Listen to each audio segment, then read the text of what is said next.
અમે Rajkot Sorathiyawadi circle 80 foot road બાજુ અમે રહી છીએ અને મારી દીકરી આજથી 2 મહિના પહેલા 2 થી સવા 2 મહિના પહેલા ઇલિયાસ નામનો વ્યક્તિ રાત્રે 2:30 વાગે એને 4 વ્હીલમાં લઈ ગયો હતો અને થોરાડા પોલીસ ચોકીમાં અમે અરજી કરેલી।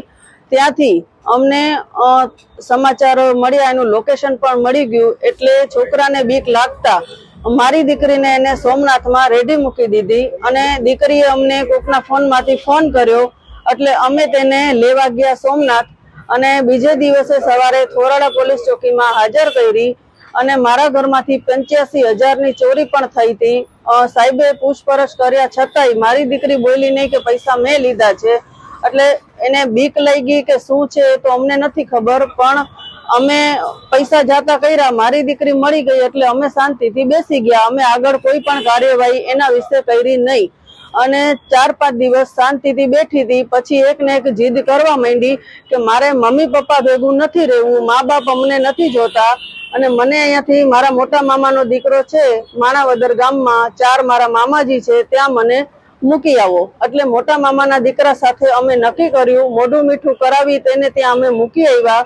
સગાઈની જેમ જ મોઢું મીઠું કરાવ્યું, તેને ત્યાં મૂકી આવ્યા અને ત્યાં 1.5 થી પોણા 2 મહિના રહી। મારા મામીને પેરેલેક્સનો હુમલો છે, ત્યાં કોઈ કામ કરવા વાળું નહોતું એટલે નક્કી કર્યું અમારા બધા મોટાએ કે વાંધો નહીં, ભલે અહીંયા રહીએ આરામથી અને કામ બામ કરશે અને એની ઉંમર અત્યારે 15 વર્ષ અને 2 મહિના છે દીકરીની ઉંમર।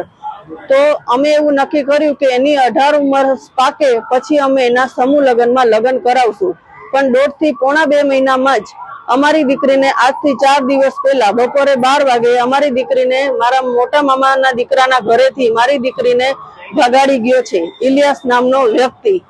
એટલે અમે ભગાડી ગયો એના બીજા દિવસે માણાવદર પોલીસ ચોકીમાં બપોરે 12 વાગે ફરિયાદ કરેલી। આજે ફરિયાદ કર્યું એને 3જો દિવસ થયો છે। અમને કાલ બપોરે 12 વાગે લોકેશન પણ કીધું કે કઈ જગ્યાએ છે ને આ તે અમે ખબર તો પડી ગઈ, પણ હજી સુધી કોઈ એનું નિર્ણય નથી આવ્યો।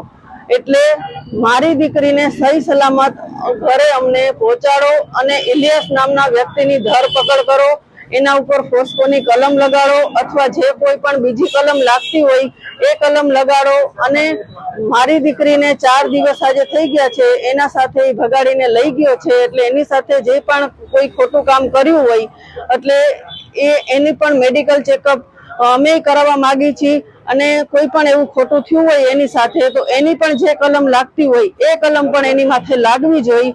એટલે હવે ત્યાંથી તો કોઈ અમને સમાચાર નથી મળ્યા માણાવદરમાંથી। અમને એવું કીધું કે તમે જાઓ, અમને સમાચાર મળશે કોઈ પણ જાતના તો જાણ કરશું, તમને મળે તો તમે જાણ કરજો। હિન્દુ સંગઠન માથે એવી પ્રાર્થના છે કે મારી દીકરીને મને સાથ આપો, મારી દીકરી મને પાછી મળી જાય અને આ વ્યક્તિને તમે ગમે જેમ કરો, આ બધા પોલીસ એટલો અમને સાથ આપે, અમારું હિન્દુ સમાજ સાથ આપે, મારી દીકરીને પાછી અમને આપો અને આને તમે ધરપકડ કરો અને જે થતી હોય એના ઉપર ગુનો લગાડો। અમે 80 ફૂટના રોડ બાજુ 7 થી 8 મહિના થયા રહેવા ગયા છીએ। ત્યાં જિલ્લા ગાર્ડન થી આગળ આપણે જઈએ ત્યાં પાનની દુકાન છે, ત્યાં એ છોકરો બેસતો, મારી દીકરી ત્યાં જાતી દુકાને 5 થી 6 વાર। એટલે એને કેવી રીતે કોન્ટેક્ટ થઈ ગયો અને ઈ છોકરાએ મારી દીકરીને એના નામનો સિમ કાર્ડ પણ લઈ દીધો હતો અને મારા ઘરેથી પૈસા લઈ મારી દીકરીએ મોબાઈલ લીધો અને આ મારી દીકરી સોમનાથમાંથી પકડાઈ ગઈ તો ઈ મોબાઈલ પણ ઈ છોકરાને જ પાછો આપી દીધો અને સિમ કાર્ડ પણ એને આપી દીધો। એટલે ઘણું બધું અમારું નુકસાન થઈ ગયું અને આ છોકરાએ અમારી છોકરી પર શું કર્યું છે અમને નથી ખબર। અમારી છોકરી અમારું માનતી જ નથી, ઈ ઇલિયાસ નામના વ્યક્તિનું જ માને છે। ઈ બાળક બુદ્ધિ છે, એનામાં સમજ નથી અને આ એનો ગેરઉપયોગ કરે છે।